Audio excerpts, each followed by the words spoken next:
할렐루야, 주님을 찬양합니다. 오늘 주신 하나님의 말씀 에베소서 4장 14절 말씀입니다. 이는 우리가 이제부터 어린 아이가 되지 아니하여 사람의 속임수와 간사한 유혹에 빠져 온갖 교훈의 풍조에 밀려 요동하지 않게 하려 함이라. 요동하지 않는 삶이라는 제목으로 함께 말씀을 나눕니다. 오늘 이 본문 14절 시작을 이는이라고 한 것은 13절 말씀을 받아서 왜 그리스도의 장성한 분량에 이르는 성도들이 되어야 되는가, 그 이유에 대해서 이는이라고 시작을 하고 있어요. 그러니까 13절에 말씀하신 것에 이제 이유를, 왜 그렇게 13절처럼 그리스도를 믿는 것과 아는 일에 하나가 돼서 그리스도의 장성한 분량에 이르러야 되나, 우리가 그리스도 안에서 왜 자라가고 성장을 하고 성숙한 그리스도인이 돼야 되는 그 이유가 뭐냐면 이제 14절에 이는이라고 시작하는 말씀이에요. 한마디로 얘기하면 어린아이 같은 영적 어린아이 단계에서 이제 성장해야 됩니다. 성숙해야 됩니다. 그런 말이 되겠습니다. 그래서 장성하다라고 말한 이 13절과 대비되는 게 14절의 어린아이라고 하는 거예요. 물론 이 어린아이는 이 나이의 얘기가 아니라 영적 수준을 얘기하고 있는 거예요. 영적 수준. 네, 영적인 나이. 자, 보십시오. 14절의 마지막 이제 말씀이 뭐예요? 요동하지 않게 함이라. 요동하지 않게.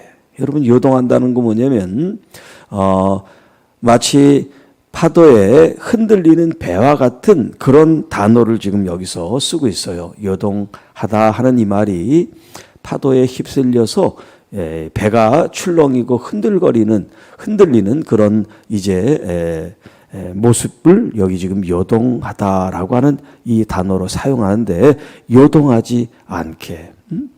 여러분, 배는 파도가 치면 당연히 요동하겠죠. 그러나 우리의 이 영적 혹은 정신적 마음은 풍랑이 일든 광풍이 불든 내 마음을 평정, 고요하게 할 수 있는 그런 선택을 우리가 할 수 있단 말이에요.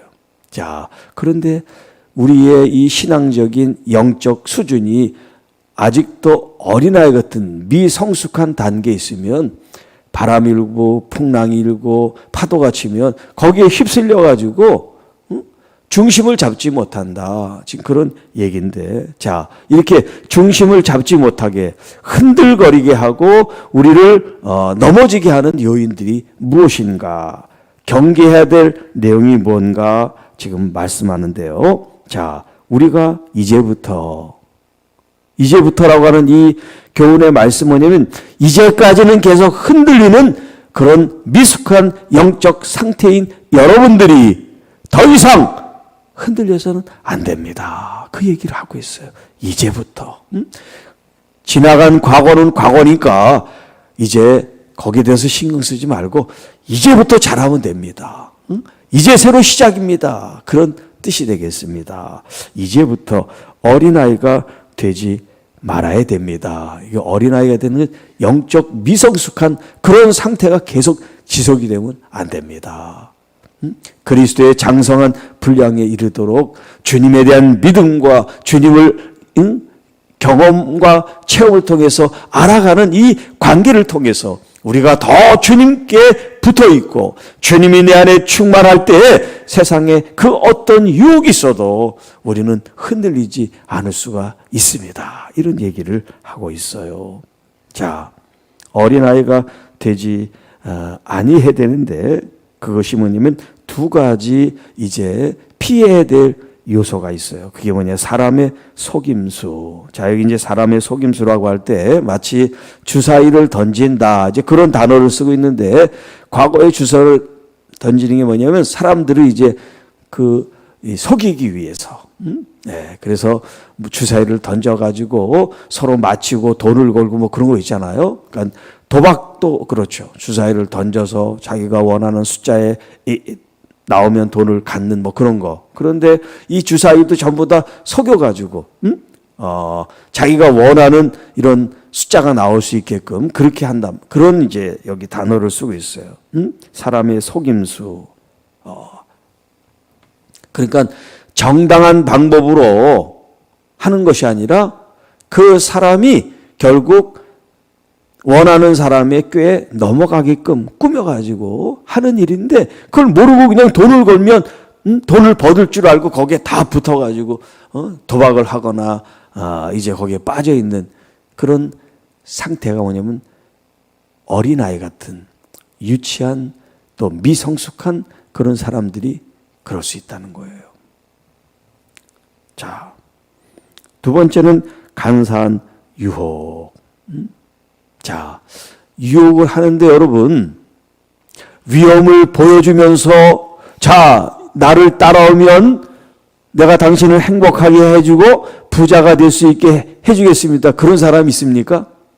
아무도 안 가죠. 위험한 그걸 다 보여주면서 자기를 따라오면 행복하게 해준다는 사람이 어디 있어요? 그걸 싹 위험한 요소를 다 포장을 하고 사람들이 못 보게 하고 거기에다가 좋은 걸 깔아놓고 얘기를 하면 소위 감언이설 사람들이 꿀 떨어지는 얘기처럼 듣고 홀랑 넘어간단 말이에요. 이런 지금 이야기를 하는데 이게 지금 영적 신앙에 방해되고 예수 그리스도의 참된 진리에 대해서 이제 사람들이 그 진리에 나가지 못하도록 좀 이따 얘기하겠습니다만 자, 이런 속임수와 유혹 등을 통해서 뭘 하냐면 궁극적으로 하고 싶은 게 뭐냐면 온갖 교훈들을 늘어놓고 사람들로 하여금 하나님의 바른 말씀 진리를 쫓고 행하지 못하도록 하는 거다는 거예요. 누가 그러겠어요? 공중권세 잡은 사단이 그러는 거지. 그래서 사람들을 미혹하고 현혹하고 넘어지게 하고 요동치게 하고 그래서 교회를 분열시키고 더욱 그리스도인들이 성장하고 자라지 못하게 하는 게 마귀의 임무란 말이에요. 그런데 우리는 거기에 홀랑 넘어가가지고 항상 흔들리고 그리고 또 무슨 어려운 일이 있으면 하나님을 원망하고 그래서 결국 신앙이 자라지 못하고 답보 상태 늘 그 모습 그대로 10년이 지나고 30년이 지나고 50년이 돼도 신앙적인 개선과 발전이 없어. 늘 그 모습으로 만든단 말이에요. 누가? 마귀가. 우리가 거기에 빠져서 그 유혹에 빠져서 그들의 속임수에 걸려 넘어져서 자, 지금 온갖 교훈의 풍조로 요동하지 않게 여기 지금 교훈은 가르침인데 자, 이 에베소 우리가 처음 1장, 2장 쭉 하면서 어떤 갈등, 어떤 문제가 있었죠? 유대인들과 이방인들이 교회 안에서 그리스도를 믿는다 하면서도 이게 하나가 되지 못하기 때문에 계속 하나됨에 대한 얘기를 지금 해왔단 말이에요. 그러니까 이 유대인들 중에서 그리스도인이 된 사람들, 그걸 이제 영어로 Jewish Christian이라고 그러는데 유대인인데 그리스도인이 된 이 사람들이 그 당시에 문제를 일으켰는데 어떤 문제를 일으켰느냐. 그들은 이제까지 예수 그리스도가 하나님의 아들이라는 이 복음이 전해지기 전까지는 어떤 믿음 체계를 가지고 있었습니까? 모세의 율법으로 그 율법을 지킬 때 구원에 이른다라고 하는 이 율법이 구원의 근거가 됐단 말이에요. 그래서 할례도 받았어요. 의식도 행했어요. 그리고 정결한 음식도 골라 먹었어요. 자, 이렇게 율법에 의해서 살던 사람들이 사도 바울이 말씀하기를 할례도 행하지 않고 그 구약에 나와 있는 어떤 그런 의식법들을 지키지 않으니까 이 유대인들은 사도 바울에 대해서 좋은 감정을 가질 수가 없어요. 저 이단이다. 어떻게 그 모세로부터 내려온 이 수천 년의 이 전통과 이 역사와 이 하나님의 이 말씀을 지키지 않을 수가 있느냐. 자, 그러니까 사도 바울이 말씀을 전한 이 예수 그리스도의 복음은 이 이방인들은 잘 받아들여요. 왜? 유대교의 그 전통이 없으니까. 그런데 유대인들은 자기들이 이제까지 지켰던 전통들이 있잖아요. 그게 부딪히는 거예요. 계속. 그게 지금 유대교와 지금 예수 그리스도를 통한 이 그리스도교가 지금 충돌을 하고 있는데, 그들이 예수 그리스도 하나님의 아들로 메시아로 믿고 나가면 이제 유대교가 발전해서 율법이 폐진 게 아니라 예수님이 율법을 완성하러 오셨다는 그런 발전된 개념을 가지고 유대교 위에 예수 그리스도를 올려놔야 되는데, 계속 모세의 율법으로 예수님을 귀국화하고 마치 정형화해서 예수님을 자꾸 그 틀에 집어넣으려고 그러니까 안 되는 거단 말이에요. 이런 가르침이 이제 있었는데, 그 중에 하나가 뭐냐면, 예수님은 진짜 사람으로 온 것이 아니고 그분은 하나님으로 오셨기 때문에, 하나님이시기 때문에 그분이 무슨 고통을 당하거나 십자가를 당해서 고난을 당했다는 건 이건 새빨간 다 거짓말이다, 이렇게 얘기를 하는 설이 있어요. 그걸 가현설이라 그래요. 이게 이제 그 초대교회 당시에 이단이 이제 하는 얘기예요.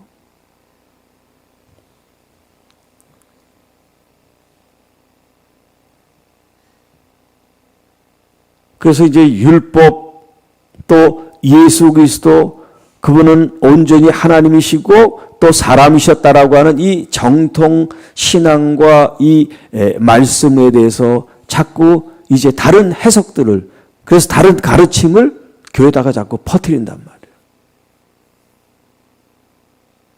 또 예수님은 하나님이 아니야. 그분은 그냥 사람일 뿐이야.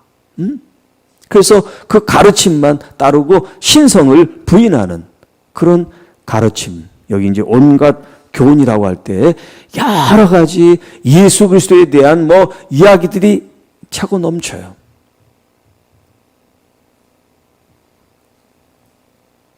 또 조금 이제 시간이 지나면 이 성경, 복음서는 성경이지만 바울의 서신, 우리가 지금 읽고 있는 이 바울의 서신은 성경이 아니다, 이렇게 가르치는 사람들도 있었단 말이에요. 뭐 사도 바울 자체를 사도로 인정을 하지 않고 공격을 하는 사람들이 있었으니까요. 그러니까 얼마나 많은 진리를 왜곡하고 예수 그리스도를 왜곡시키는 그런 가르침들이 막 넘쳐났는지 몰라요. 그런 때에 13절에 또 12절에 11절에 계속해서 얘기하는 게 뭡니까?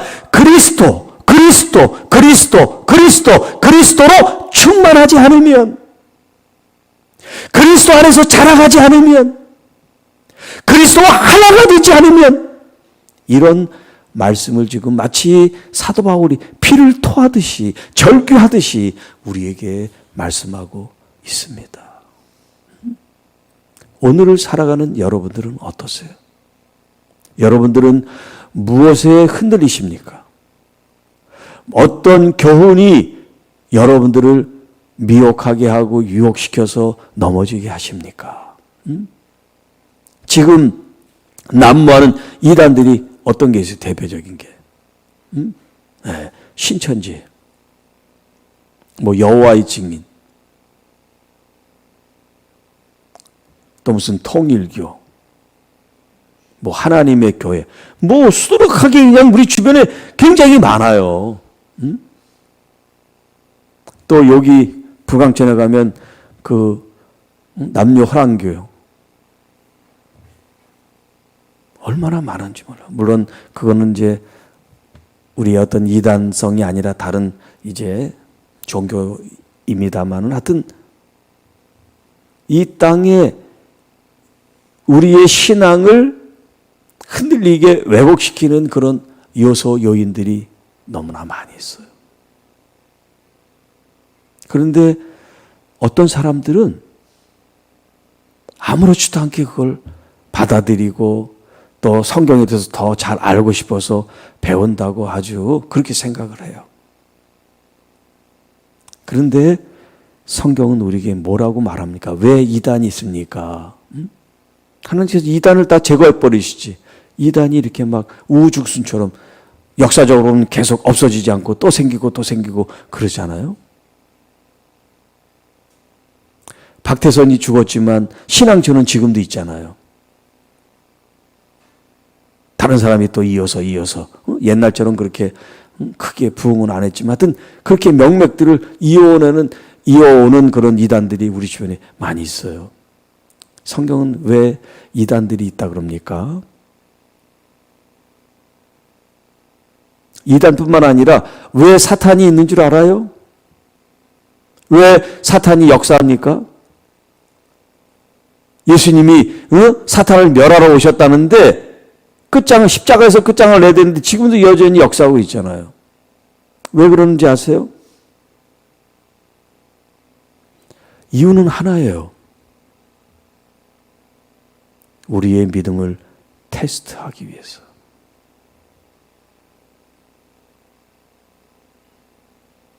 그런 감언 이설에 빠지지 않고 예수 그리스도가 말씀하신 그 진리, 십자가의 길, 좁은 길을 걸어가는 믿음의 사람들을 위해서 사탄도 이단도 허락하시는 거예요. 허락하셨다는 것이 그걸 존중하고 믿어라 그 말이 아니에요. 분별하여 그것을 쫓지 않을 수 있는 힘을 우리가 키우라는 거죠. 그래서 이 지금 에베소서 4장에 말씀하고 있는 말씀 한 절 한 절 한 절이 너무너무 중요한 거예요. 어떤 분은 또 저한테 그럴 수도 있어요. 아니 그 성경을 무슨 한 절씩 그렇게 강의를 해.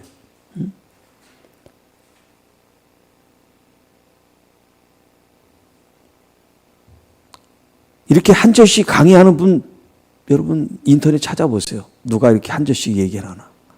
그냥 이렇게 묶어서 달락달락 해서 6장밖에 안 되는 거 일주일이면 끝나버리죠. 물론 그분은 그분들대로의 생각이 있지만 저는 저 나름대로의 생각이 있어요. 또 저에게 주신 은혜가 있고 여러분들이 어떻게 하면 하나님의 말씀을 잘 요리를 하고 또 이것을 맛있게 하고 잘 여러분들이 소화할 수 있게끔 또 이 중요한 말씀들이니까 그냥 넘어갈 수가 없기 때문에 이 한 절 한 절에 붙들려 가지고 말씀을 전하고 있어요.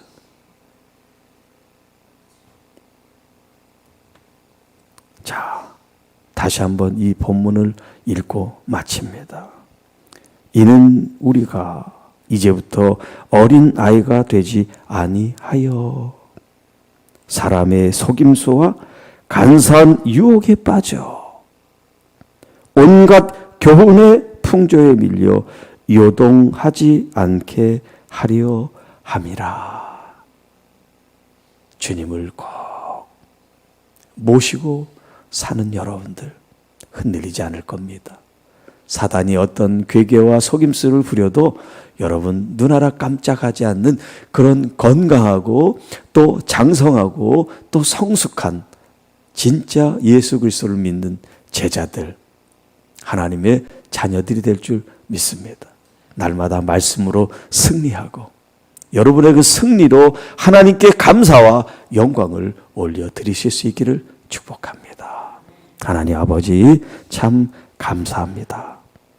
여러 가지 이단들, 사설들, 여러 가지 교훈들과 가르침이 쏟아진다 할지라도 우리는 절대 거기가 궁금하거나 호기심이나 어떤가 그런 생각조차 갖지 않고 단칼에 잘라버려서 내 속에 전혀 그런 영향력이 받아지지 않도록 하나님의 말씀이 내게 있으니 그 말씀으로 족한 줄 믿고 말씀에 더 깊이 말씀을 묵상하고 읽고 내 것으로 삼아 하나님의 진리만이 우리를 자유케 하고 우리를 성장케 하고 그리스도와 연합하여 하나가 되는 그리스도의 참 몸으로서 우리가 기쁨과 감사와 은혜 속에 날마다 행복한 삶을 누릴 수 있도록 도와주옵소서. 주님 감사합니다. 우리의 연약함, 우리의 질병, 우리의 고난 속에서도 나의 주 예수 그리스도를 통하여 주님이 주시는 이 평안, 주님이 주시는 치유와 회복의 능력이 우리 모두에게 충만하게 역사하옵소서. 우리 주 예수님의 이름으로 감사하며 축복하며 기도하옵나이다. 아멘.